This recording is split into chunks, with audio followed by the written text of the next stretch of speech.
All right, here we go. Another day, a little behind schedule here. Kind of crazy. Overslept today. Went ahead and did the no alarm or alarm at the right just before my first commitment. Didn't really like that. So I'm behind the ball today. Speaking about being behind the ball, I didn't even open up my spreadsheet here. Just to kind of talk about some of the things on my mind. But don't need it all. Today I weighed in 222, so dropped some weight, but I also went hella hard yesterday, so probably like a little bit of fat, a little bit of water weight, whatever. Um, yeah, man, I am just super grateful for having this podcast and it's able just to vent a little bit, kind of talk about myself through the process. I'm at a pretty interesting point in my path here in regards to beach volleyball. You play this game of going back and forth. Everyone talks about their partner and who they've got for any tournament, and they never think about like, well, what do I control and what's my part of the equation? And so, man, I just have been just going. Went back, watched film. The loss didn't seem as bad as it was. It felt terrible from this weekend, but it wasn't as bad as it felt. I think there's like what I'm kind of seeing is if you want to make a jump, well, there's kind of two things really critical to your success at beach volleyball. I think one, consistently grinding and training. So, are you doing some skill development? Are you playing enough?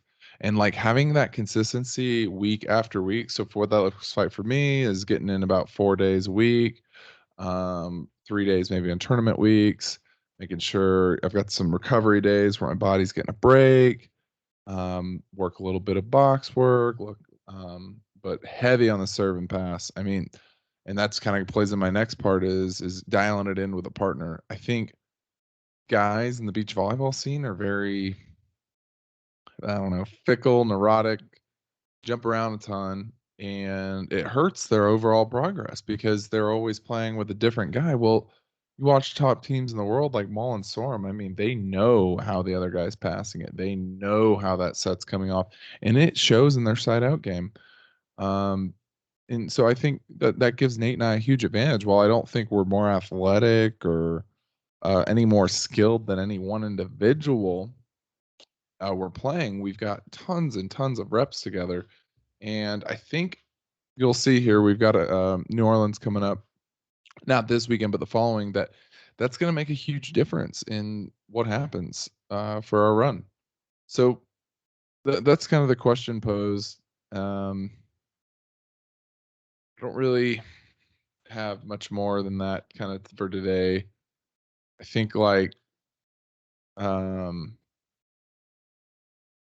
man, I just think that like really focusing on that. Those are like the two big things for my game. It's been causing me a lot of issues, but kind of talking about Ultimate Sales Machine too. Just kind of switching gears here. Been reading that book, that red book there, Ultimate Sales Machine. It makes me realize there's a lot of things I can be doing to really up my game for my business. A big thing is a training manual. While it's just me and some drafters working here.